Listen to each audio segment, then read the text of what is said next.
चाहूँगा। मैं आदित्य कुमार और मैं 8th क्लास का विद्यार्थी हूँ।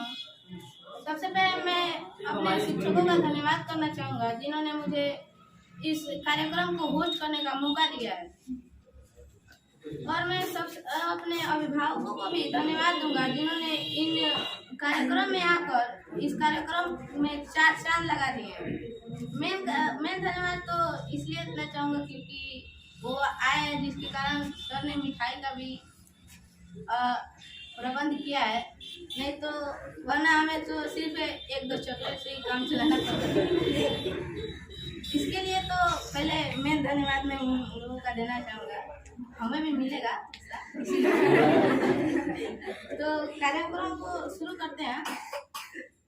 तो इस कार्यक्रम में कुल 5 प्रतियोगिताएं होती हैं, जिनमें से पहला है चित्रकला, कला, गीत, भाषण और रंगोली।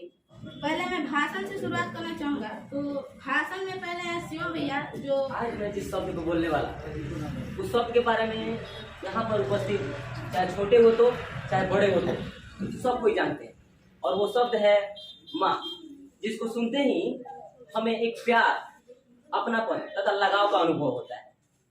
माँ वो शब्द है, जब एक बच्चा जन्म लेता है तो उसके मुंह से जो पहला शब्द निकलता है वो है माँ। माँ जो बलिदान दे के भी और सभी कष्ट सह के भी हमें खुश रखती है। माँ हमारे जो अस्तित्व है, आज भी हमारे जो आज हम यहाँ पे हैं, सभी लोग जो हम यहाँ पे उपस्थित हैं, तो उसका श्रेय केवल एक ही को जाता है और वो है माँ।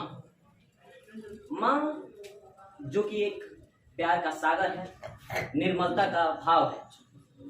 माँ बचपन में हमने एक कहानियां सुनी थी कि भगवान हर जगह नहीं रह सकते, इसलिए उसने माँ को बनाया। पर इसके आगे की कहानी किसी ने नहीं सुनाई हमें, आज मैं सुनाता हूँ। ऐसा नहीं है कि माँ को बनवाकर भगवान ने कोई खुशियां मनाई, उसने बहुत जश्न मनाया, बल्कि माँ को बनाकर तो खुदा रोया, पछताया, तब जब उसका एक एक जादू किसी और ने चुरा लिया। खुदा का काम था इबादत, जो माँ करने लगी। खुदा का काम था मोहब्बत, जो माँ करने लगी। खुदा का काम था बरकत, जो माँ करने लगी। देखते ही देखते हमारे सामने कोई और परवरदिगार बन गया। खुदा रोया, खुदा पछताया, क्योंकि माँ को बनाकर खुदा बेरोजगार हो गया। शिवम भैया ने काफी अच्छा भाषण दिया है माँ और पिताजी के बारे में।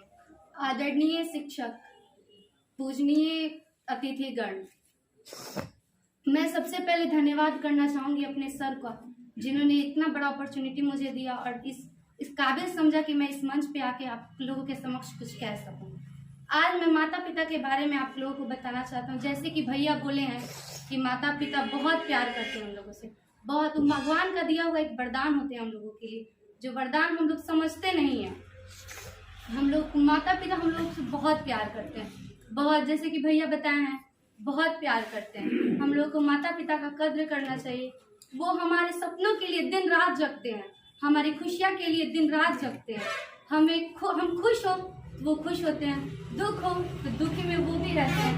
जितना हम लोगों से वो प्यार करते हैं उसकी तो कल्पना भी नहीं की जा सकती। माँ पिता एक ऐसा शब्द है जो अपने आप में एक अनमोल शब्द है, इसका कोई परिभाषा नहीं है, इसको कोई परिभाषित नहीं कर सकता। बड़े बड़े वैज्ञानिक भी इसे परिभाषित नहीं कर सकते। माँ पिता ऐसा शब्द है। मैं बहुत भाग्यशाली हूँ कि मेरे पास मेरी माँ है, मेरे पापा हैं। मैं बहुत भाग्यशाली हूँ। वो मुझे बताते नहीं है कि मैं इतना प्यार करती हूँ तुमसे, लेकिन मुझे पता है वो बहुत प्यार करते हैं मुझसे। माता पिता दिन रात हमारे सपनों के लिए जितना काम करते हैं, बहुत हार्ड वर्क करते हैं हमारे सपनों के लिए, जिससे हम लोग खुश रह सके, जिससे हम लोग को खुशी मिल सके, इतना वो काम करते हैं हम लोगों के। माता को धारा बताया गया, बहुत सहनशील बताया गया है, समुंदर से भी विशाल उनका दिल होता है माँ का। और पिता को आसमान बताया गया है, इतना विशाल माता पिता हम लोगों के लिए होते हैं, इतना प्यार करते हैं हम लोगों से माता पिता, फिर भी हम लोग उनका कद्र नहीं करते, उनके प्यार को समझते नहीं हैं। और शायद जैसे भैया बताए हैं कि कुछ हम लोग अपने माता पिता के लिए नहीं कर पाते, हम लोग टाइम ही नहीं दे पाते हैं अपने माता पिता को। मैं आशा करती हूँ आप सब अपने माता पिता से बहुत प्यार करें और उनके भावनाओं को समझें, उनके भावनाओं का कद्र करें और बहुत प्यार करें अपने माता पिता से। Thank you. मेरे अभिभावकों से सब एक अनुरोध है कि वो अपना मोबाइल कृपया साइलेंट को कर लें, क्योंकि फोन आ रहा है तो सभी बच्चे उस तरफ आकर्षित हो जा रहे हैं। तो मेरा ये अनुरोध है कि वो अपना मोबाइल कृपया साइलेंट कर लें। अगले कॉम्पिटिटर है जो भाषण देने वाले हैं, वो है अजीत, 9th क्लास के। वो यहाँ पे आके भाषण देने वाले हैं।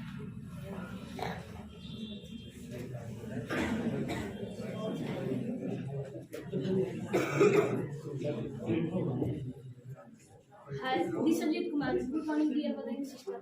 First of all, I would like to give my thanks to respected MC, who has given me a golden chance to say something in front of you. Dear brother and sister, I will talk to you about Constitution. The National Constitution Day is celebrated on 26 November 1950. Dr. Bhimrao Ambedkar, Indian Constitution, adopted on the 26 November 1949. It formally come into effect on 26 January 1950. The Indian Constitution was first handed in two languages, Hindi and English. The Constitutional Assembly was commented to law of the Indian Constitution. That's all I have for the thanks for listening to me. मैं अपने भाषण को हिंदी में भी बोलना चाहूँगा। मेरे सभी प्रिय अध्यापकों, गुरुओं, मित्रवादी का मेरा सादर नमस्कार। मेरा नाम अजीत कुमार है, मैं 9वीं कक्षा छात्र हूँ। मेरा सौभाग्य में आप सबको कुछ करने का मौका मिला है, इसके लिए मैं आप सबको शुक्रिया करता हूँ।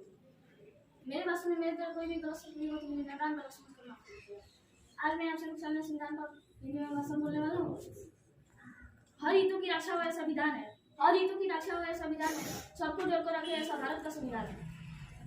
26 नवंबर 1949 को संविधान सभा ने अपने संविधान को अपनाया था। इसलिए स्वतंत्र भारत के इतिहास में 26 तारीख को बहुत महत्व दिया गया है।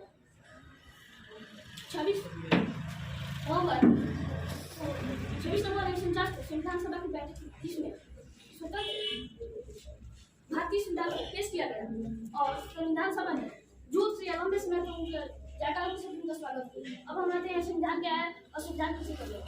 भारत सरकार को सुचारू रूप से काम करने के लिए मार्गदर्शन करने वाले ढांचे के दस्तावेज या पुस्तकों को संविधान कहते हैं। ये काफी अच्छा बोले हैं, इंग्लिश और हिंदी को दोनों को मिक्स करके। तो आपको तो शायद अच्छा लगा ही होगा और हिंदी और इंग्लिश दोनों समझ में आया होगा। अगले कॉम्पिटिटर है जो भाषण बोलेंगे, वो है कोमल।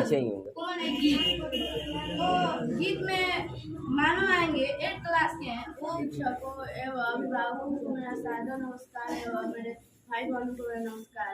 होली के इस पर्व में मैं एक कविता कहना चाहूँगा। रंग रंगोली देश हमारा, रंग बिरंगी होली है, रंग बिरंगी होकर निकली आज हमारी टोली है। किसी हाथ में पिचकारी, किसी हाथ में रोली है, सबके मन में प्रेम भाव है, चलती हंसती टोली है, चलती हंसती टोली है।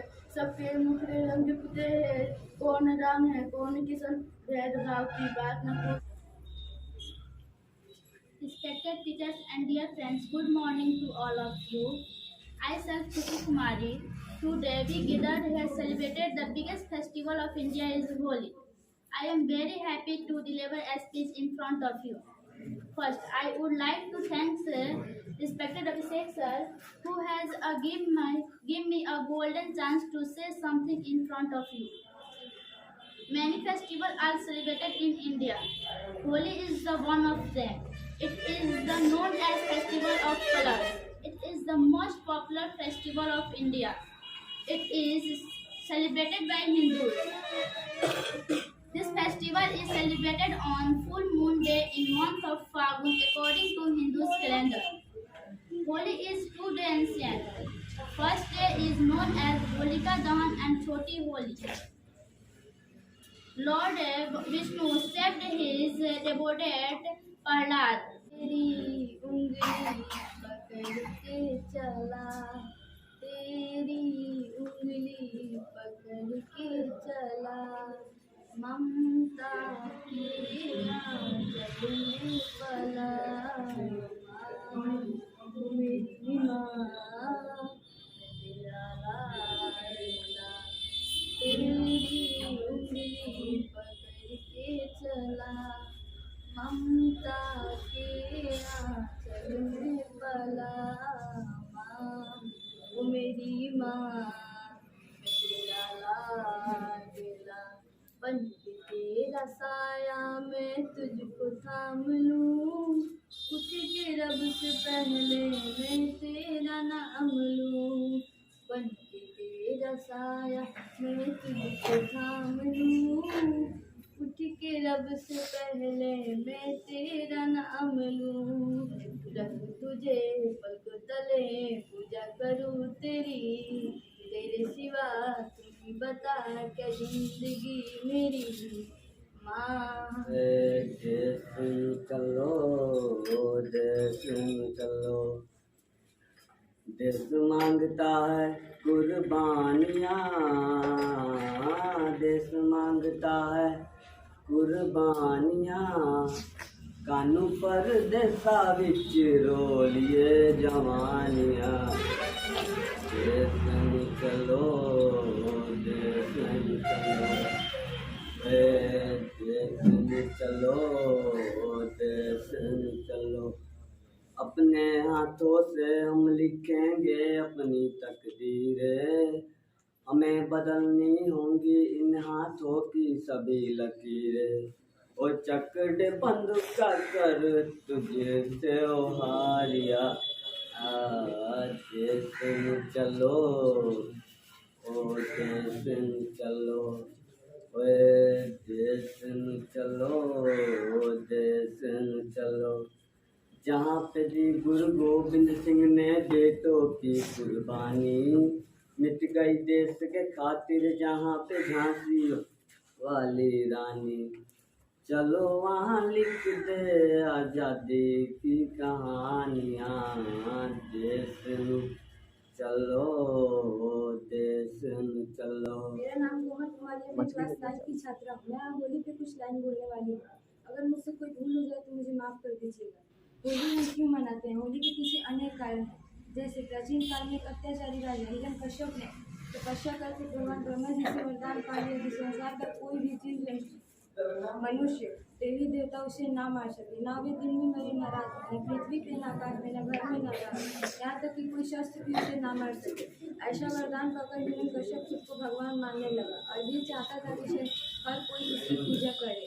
अपने पिता के आदेश का पालन ना करते हुए हिरण्यकश्यप के पुत्र प्रहलाद ने उनकी पूजा करने से इनकार कर दिया और उनकी जगह भगवान विष्णु की पूजा करने लगा।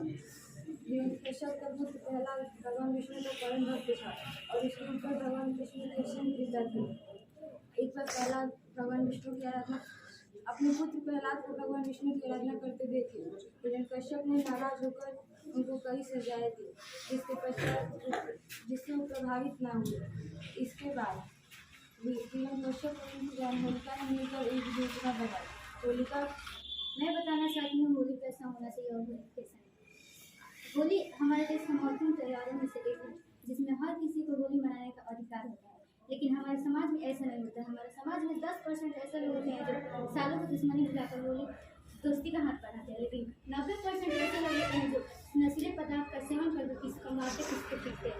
जब वो किसी को मारते हैं तो पीटते हैं तो अपने परिवार के या अपने बच्चे को भविष्य का बारे में नहीं सोचते। जब वो किसी को मारते हैं पीटते हैं तो एक बार भी जिसे मारते हैं तो वो नहीं सोचते उस पर क्या बीतेगा। हम बताना चाहते हैं उन 90% लोगों को जो नशीले पदार्थ का सेवन होली के साथ व्यवहार करते हैं तथा लड़कियों को छेड़छाड़ी करते हैं। ऐसा होली नहीं होता है। होली एक ऐसा त्यौहार है जिसमें हर किसी को खुश रहने का अधिकार है, लेकिन हमारे समाज में खुश रहने उन लोगों को खुश रहने नहीं देते। होली का शाब्दिक अर्थ होता है जो खुश रहना, रंगों का त्यौहार है, लेकिन यह ऐसा मान्यता नहीं होता है। हम सभी पेरेंट्स से पूछना चाहते हैं, जब वो किसी को मारते नशीले पदार्थ का सेवन करते हैं और किसी को मारते हैं तो वो एक बार भी अपने बच्चे के बारे में नहीं सोचते थे हमारा बच्चा आगे चलकर क्या करे। धन्यवाद। होली के मतलब कैसे होली मनाया जाता है जिसके बारे में उन्होंने बताया है, उनके मार्ग पर आप आशा करता हूँ कि आप चलेंगे और वैसे ही होली मनाएंगे। तो अगले क्लास के अगले कॉम्पिटिटर है विवेक सर जो 12th क्लास के हैं। उठाकर सीढ़ियों से ऊपर छत पर ले गया। माँ बहुत खुश हुई यह जानकर कि मेरा बेटा जान गया है कि उसे माँ की धूप की जरूरत है। उसे धूप दिखाने ले गया ऊपर। तो माँ को जब गोद में उठाया तो माँ बहुत खुश हुई कि अब मेरा बेटा धूप दिखाकर अंदर ले जाएगा, रूम में ले जाएगा। लेकिन उसके साथ हुआ क्या कि उसका बेटा उस अपने माँ को मतलब उस छत से 3 मंजिले मकान से नीचे फेंक दिया। भगवान न करे ऐसे किसी के घर में हो, लेकिन वो बेटा समाज के नज़रों में, पुलिस के नज़रों में, अधिकारियों के नज़रों में यह कह दिया कि माँ को हम नहीं जानते हैं, माँ किसी कारणवश छत पर गई है और गिर गई। लेकिन सीसीटीवी कैमरा के मतलब सबूत से यह पता चला कि वो लड़का जो था, उनका जो लड़का था, वो अपने माँ को छत से गिराया था। जब उससे पूछा गया कि क्यों तुम्हारी मम्मी तुमको 9 महीने अपने कोख में रहकर तुमको जन्म दी, तो क्या तुमको 2 महीने इलाज करने में इतना बोझ आ गया? तो बोला गया कि मैं अपने माँ से तंग हो गया था, वो इलाज करते करते मेरी आर्थिक स्थिति खराब हो गई थी, तो माँ को मैंने उस छत से नीचे फेंक दिया। तो ऐसे ही होता है वैसे बच्चों के साथ जिनको अच्छी शिक्षा तो दी जाती है, अच्छी तालीम तो दी जाती है, लेकिन उनको संस्कार नहीं दिया जाता है। कुछ माध्यम से कार बनाया जो कि ये चलता भी है, इसमें मोटर भी मैंने लगाया हूँ।